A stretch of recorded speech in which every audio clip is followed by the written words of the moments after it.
Welcome back to our channel. இப்போது SRB questions பேப்பரில் 2020 ஒரு 10 ப்ரீவியஸ் இயர் கொஷின்ஸ் பேப்பரை நம்ம இப்போ பார்க்கலாம். ஓகேங்களா? ஃபஸ்ட்டு கொஷின், இந்தியாவில் பொருளாதார தாராளமயமாக்கல் அறிமுகப்படுத்தப்பட்ட ஆண்டு இயர் கேட்டிருக்காங்க. ஓகேங்களா? இந்தியாவில் பொருளாதார தாராளமயமாக்கல் அறிமுகப்படுத்தப்பட்ட ஆண்டு 1991. ஓகேங்களா? நெக்ஸ்ட் கொஷின், வருவனற்றுள் எந்த நேரத்திலும் நிறுவனத்தின் நிதி நிலையை காட்டும் ஒரு அறிக்கை. அதாவது ஒரு நிதி நிறுவனத்துக்கு நம்ம எந்த டைமில் போய் பார்த்தாலும் அந்த நிதி நிறுவனம் லாபத்தில் இருக்கா, நஷ்டத்தில் இருக்கா, எவ்வளவு லாபம் ஈட்டியிருக்காங்க அப்படின்னு சொல்லிட்டு எல்லா டீட்டெயிலும் நம்ம எதுலேருந்து எடுப்போம் அப்படின்னு சொல்லி கேட்குறாங்க. ஃபர்ஸ்ட் ஆப்ஷன் பார்த்தீங்கன்னா வியாபார கணக்கு, லாப நஷ்ட கணக்கு, இருப்பு நிலை, ரொக்க புத்தகம். இப்போ வியாபார கணக்குன்னு பார்த்தீங்கன்னா அதில் வெறும் ட்ரேடிங்ஸ் பற்றி மட்டும்தான் குறித்து வச்சுருப்பாங்க. லாப நஷ்ட கணக்கு அப்படின்னு சொன்னால் லாபம் நஷ்டம் இந்த ரெண்டு டீட்டெயில்ஸும் அதுலேருந்து எடுத்துக்கலாம். இருப்பு நிலைன்னு பார்த்தீங்கன்னா இப்போ அதில் பார்த்தீங்கன்னா நம்மளுடைய இருப்பு எவ்வளோ இருக்குது அப்படின்றது தெரியும்.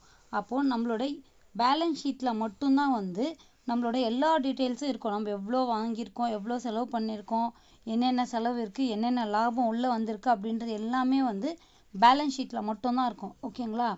அப்போது ஒரு நிதி நிறுவனத்தின் நிதி நிலையை காட்டக்கூடிய ஒரு அறிக்கை நம்மளோட பேலன்ஸ் ஷீட்.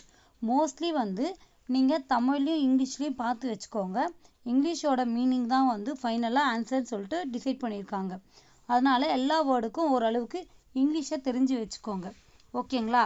நெக்ஸ்ட் கொஷின், பின்வரும் எந்த வகை வணிகத்திற்கு தனி நிறுவனம் என்ற கருத்து பொருந்தும். அதாவது இந்த வணிகத்திற்கு தனி நிறுவனம் அப்படின்ற கருத்து எப்போ பொருந்தும்னு கேட்குறாங்க. எப்போன்னா ஒரே ஒரு உரிமையாளர் அல்லது நிறுவனம், கூட்டு வணிகம், மேலே உள்ள அனைத்தும். இப்போது ஒரே ஒரு உரிமையாளர்னா அதுக்கு ஹெட்டு ஒருத்தர் மட்டும்தான். நிறுவனம் அப்படின்னு சொன்னால் அதுக்குள்ளே நிறைய பேர் இருப்பாங்க. கூட்டு வணிகம்னா பார்ட்னர்ஷிப்பில் செய்கிறாங்க.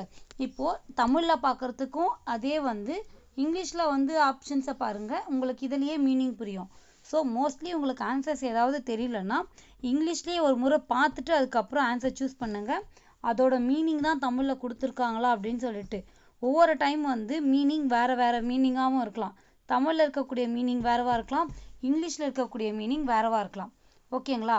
அப்போது தனி நிறுவனம் அப்படின்ற கருத்துனா ஒரே ஒரு உரிமையாளர் வச்சுருக்கிறவங்க தான் தனி நிறுவனம் அப்படின்னு சொல்லுவாங்க. ஓகேங்களா? நெக்ஸ்ட் கொஸ்டின் பாருங்கள், வங்கி நிறுவனங்களால் ஏற்றுக்கொள்ளப்பட்ட தணிக்கை முறை எது? இப்போ நம்மளுடைய பேங்கிங் சைடில் எந்த தணிக்கை முறையை ஏற்றிருக்காங்க அப்படின்னு சொல்லி கேட்டிருக்காங்க. ஃபஸ்ட்டு தொடர்ச்சியான தணிக்கை, காலமுறை தணிக்கை, உள் தணிக்கை, இருப்பு நிலை தணிக்கை. அதாவது கண்டினியூஸாக வரும். 3 மந்த்துக்கு ஒன்ஸ் ஃபஸ்ட்டு ஒரு ஆடிட்டிங் நடக்கும், திருப்பி ஒரு ஆடிட்டிங் நடக்கும், திருப்பி ஒரு ஆடிட்டிங் நடக்கும். அதுதான் தொடர்ச்சியான தணிக்கை. காலமுறைனா அந்தந்த பீரியடுக்கு ஏற்ற மாதிரி மட்டும் நடக்கும். உள் தணிக்கைனா நமக்குள்ளே இருக்கிறவங்களே, பேங்கிங்குள்ளே இருக்கிறவங்களே, ஆனால் ஒருத்தர் மட்டும் ஆடிட்டிங் நமக்குள்ளவே சரி பார்த்துக்கிறது. இருப்பு நிலை தணிக்கைனா பேலன்ஸ் ஷீட்டை மட்டும் ஆடிட்டிங் பண்ணுறது. நம்ம பேங்கிங் சைடில் தொடர்ச்சியான தணிக்கை எவ்ரி 3 மந்த்துக்கு ஒன்ஸ் ஆடிட்டிங் நடக்கும். ஓகேங்களா? 3 மந்த்துக்கு ஆடிட்டிங் நடக்கும். இது எல்லாமே ஃபைனலாக 1 இயர்க்கு ஒரு முறை ஆடிட்டிங்கும் நடக்கும். நெக்ஸ்ட் கொஷின், உலக வங்கியின் எளிய கடன் சாராளம் என்று அழைக்கப்படும் நிறுவனம் எது? Soft loan window of world bank அப்படின்னு பார்த்தீங்கன்னா ஐடிஏ. ஓகேங்களா? நெக்ஸ்ட் இங்கே ஒரு கொஷின்ஸ் கொடுத்துருக்காங்க பாருங்கள். ஒரு ஆண்டின் தொடக்க இருப்பு ரூபாய் 15,000, கொள்முதல் ரூபாய் 37,500, நேரடி செலவுகள் ரூபாய் 1,500, இறுதி இருப்பு 7,500, இயக்க செலவுகள் ரூபாய் 3,000, விற்பனை ரூபாய் 60,000 எனில் நிகர லாபம் என்ன? அப்போது அவனோட எல்லா டீட்டெயில்ஸும் இதில் கொடுத்துட்டாங்க. கொடுத்துட்டு இதிலிருந்து நிகர லாபம் என்னன்னு கேட்டிருக்காங்க. அப்போது ஒரு வங்கி நிறுவனத்தோட நிகர லாபம் வேணும் அப்படின்னு கேட்டிங்கன்னா அவங்களுடைய எல்லாத்தையுமே இருப்பு, அவங்களோட எண்ணெல்லாம் கையில் இறுதி இருப்பு என்ன இருக்குது, என்ன செலவுலாம் பண்ணியிருக்காங்க, விற்பனை எவ்வளோ பண்ணியிருக்காங்க, இதெல்லாம் நம்ம அதிலேருந்து கூட்டி கழிச்சிங்கன்னா கடைசியாக நிற்கிறது தான் நிகர லாபம்.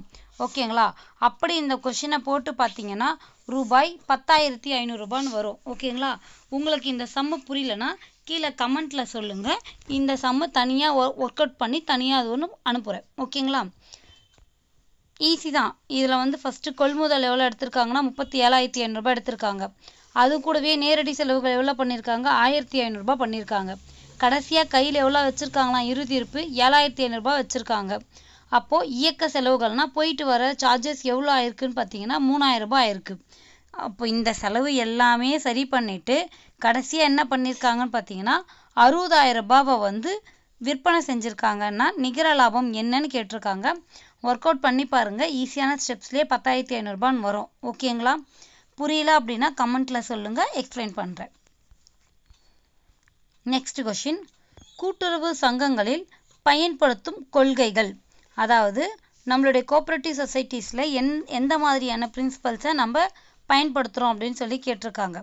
சிங்கிள் என்ட்ரி பிரின்சிபல், அதாவது ஒற்றை சாளர கொள்கை, இரட்டை பதிவு கொள்கை, நிலையான கொள்கைகள் இல்லை, கணக்கியலின் பிற கொள்கைகள். நம்ம வந்து இரட்டை பதிவு கொள்கை தான் வந்து யூஸ் பண்ணுறோம். ஓகேங்களா? நெக்ஸ்ட் கொஷின், எண் கணித துல்லியத்தை டேஷ் தயாரிப்பதன் மூலம் சரிபார்க்கலாம். அதாவது நம்ம போட்டிருக்கிறதுல அரித்மெட்டிக்கலாக அக்யூரேட்டாக இருக்குது அப்படின்னு சொல்லிட்டு நம்ம எப்படி செக் பண்ணலாம் அப்படின்னு சொல்லி கேட்டிருக்காங்க. 1 ரொக்க புத்தகம், இருப்பு நிலை அறிக்கை, லாப நஷ்ட கணக்கு, சோதனை இருப்பு நிலை கணக்கு. இப்போ ரொக்க புத்தகம் பார்த்தீங்கன்னா இந்த வரவுக்கும் செலவுக்கும் ஒரு நாள் நீங்கள் செலவு பண்ணதுக்கும் வரவுக்கும் ஈக்குவல் வச்சு டேலி பண்ணி பார்த்தீங்கனாலும் ஒரு நம்பர் மாற்றி போட்டு இருந்தாலும் அது எப்படினாலும் டேலி பண்ணிட முடியும். இருப்பு நிலை பேலன்ஸ் ஷீட்லேயும் வந்து நம்ம என்ன தப்பு பண்ணியிருக்கோம் எண் கணிதத்தை வந்து கண்டிப்பாக பார்க்க முடியாது. ஏன்னா பேலன்ஸ் ஷீட்டில் நீங்கள் ஒரு நம்பர் மிஸ் பண்ணியிருந்தாலும் அது இந்த சைடும் டேலி ஆகிடும். லாப நஷ்ட கணக்கில் ப்ராஃபிட் அண்ட் லாஸை மட்டும்தான் பார்க்க முடியும். ஆனால் ட்ரையல் பேலன்ஸில் பார்த்தீங்கன்னா ஏதோ ஒரு இடத்துல ஒரு ஹெட்டில் தப்பான என்ட்ரி வந்திருக்கு அப்படின்றத ஈஸியாக கண்டுபிடிச்சிட முடியும். ஓகேங்களா? அப்போது எண் கணித துல்லியத்தை எங்கே கண்டுபிடிக்கலான்னு பார்த்தீங்கன்னா சோதனை இருப்பு நிலை கணக்கு. நீங்கள் ரொக்க புத்தகம்னா என்னன்னு படிச்சிருக்கணும், இருப்பு நிலை அறிக்கைனா என்னன்னு தெரிஞ்சிருக்கணும், லாப நஷ்ட கணக்கு அப்படின்னா என்னன்னு தெரிஞ்சிருந்தால் தான் இதுக்கான ஆன்சர்ஸ்லாம் பண்ண முடியும். இது எல்லாமே வந்து ஆடிட்டிங் அந்த புக்கில் வந்து கவர் ஆகுது. ஓகேங்களா? நெக்ஸ்ட் கொஸ்டின் பாருங்கள், கூட்டுறவு தணிக்கையின் முக்கிய நோக்கம் என்னன்னு கேட்டிருக்காங்க. இப்போது கோஆப்ரேட்டிவ் ஆடிட்டிங் எதுக்காக நடக்குது அப்படின்னு பார்த்தீங்கன்னா இதில் எல்லாமே பாருங்கள், பிழைகள் கண்டறிதல், மோசடிகளை கண்டறிதல், கணக்கின் சரியான தன்மையை கண்டறிதல், மேலே உள்ள அனைத்தும். இதை பார்த்தீங்கன்னாவே உங்களுக்கே தெரியும் ஒரு ஆடிட்டிங் அப்படின்றது எதுக்காக நடக்குது, உள்ள என்ன ஏதாவது மிஸ்டேக் ஏதாவது எரர்ஸ் இருக்கா அப்படின்னு கண்டுபிடிக்கிறதுக்கு, வேற ஏதாவது பைசா வந்து அவுட்டில் ஏதாவது கொடுத்துருக்காங்களான்னு கண்டுபிடிக்கலாம். அதே மாதிரி நம்ம எழுதியிருக்க கணக்கு வரவு செலவு கணக்கு எல்லாமே சரியாக இருக்கா அப்படின்னு இதெல்லாமே செக் பண்ணுறது தான் ஆடிட்டிங். ஸோ மேலே உள்ள அனைத்தும்.